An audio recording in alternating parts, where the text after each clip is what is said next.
a lot of people in those groups and stuff.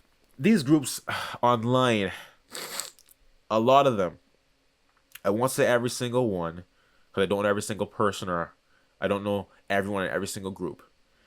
But a lot of these groups are infested, sadly, with people who seem to not be obsessed with their salvation. And you should be obsessed with your salvation. Because right now, especially, 99.99% of people on the earth today are on the highway to eternal darkness, eternal hellfire and torment. 99.99. And even regarding the church itself, saints, fathers, doctors, all this stuff,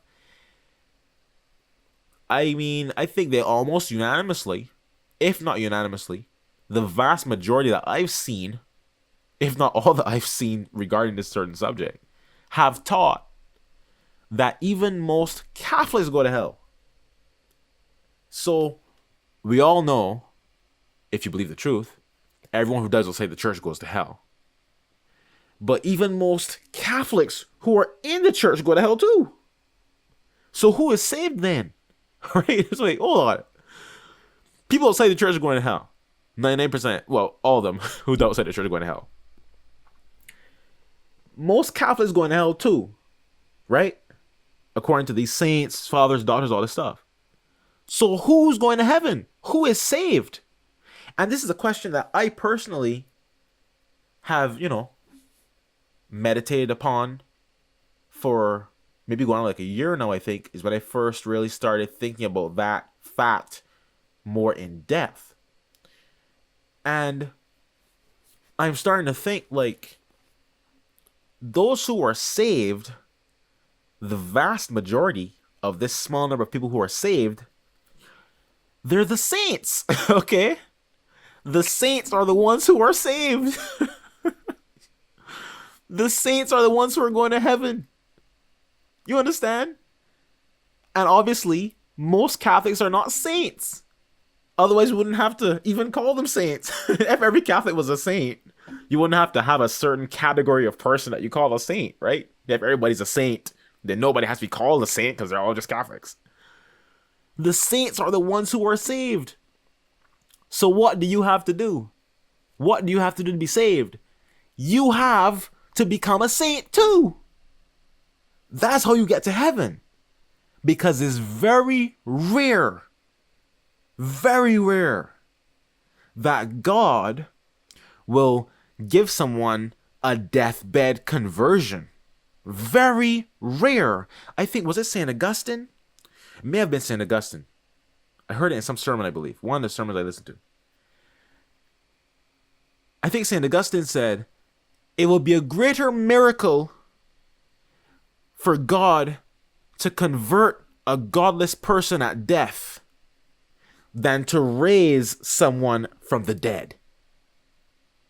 It will be a greater miracle for God to save someone who lived a godless life, give them a deathbed conversion at the last minute or whatever, right? That will be a greater miracle than raising someone from the dead. And this is one of the reasons regarding specifically the sin of impurity. And those who don't know, impurity is, carnal sin. Impurity is such a powerful vice. One of the sermons I listened to mentioned that the vice of impurity takes such a strong hold upon the soul that in most cases, it is easier for God to separate the soul from the body, for the person to die, than to separate the sin from the person's soul.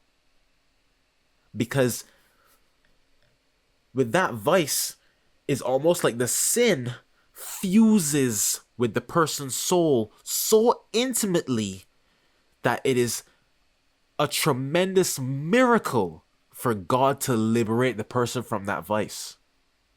is easier for them to just die in sin than to be freed from it, right? And the sermon mentioned that that's why when God told Noah that he would destroy the earth with the flood, Noah didn't even pray for the earth. He didn't even say, "Oh, God, please spare them," or anything like that. God, please do anything to, like, free them or what's not, help them repent or nothing like that. He said Noah didn't even pray for them because Noah understood, yeah, they're completely and totally absorbed in impurity. That's why the Bible said the thoughts of man are flesh continually. That's what it means. Flesh means lust, impurity. That's the problem. That was what was wrong with the earth in Noah's time. The same thing wrong with our earth today. Constant impurity, 24/7 filth, sodomy, debauchery, prostitute, all that stuff. Constantly. That's what was going on back then. That's what's going on today. That vice is so difficult to free people from that Noah didn't even bother to pray about it. He was like, okay, God, yeah, just destroy the earth, thanks. Go ahead, flood it, please. Just clean the earth. Noah didn't even pray about it. He didn't pray for them or anything, right? So, yeah, knowing that today most people are on the highway to hell, you should be obsessed with your salvation. And if you're obsessed with your salvation, you should be obsessed with knowing whether or not it is a sin for you to do the things you do. You should want to know, is it a sin for me to go to this place? Is it a sin for me to talk to this person?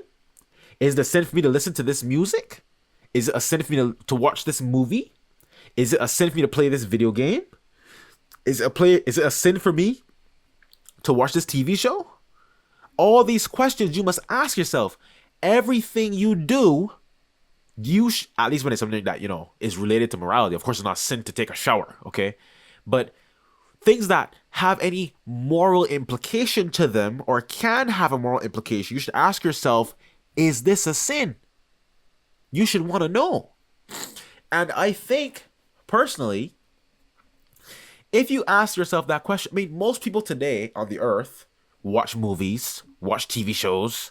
That's like basically just another aspect of modern life today. So the question of what movies are lawful to watch, what TV shows are lawful to watch, all that stuff, these should be questions that every person who professes to be Catholic or traditional Catholic or anything like that should be asking themselves. And these things should be widely researched in, those circles of people. And yet, I haven't seen, personally, of course I haven't read every single thing on the internet. Someone may have talked about it. But it's not so common that I found it easily or anything like that.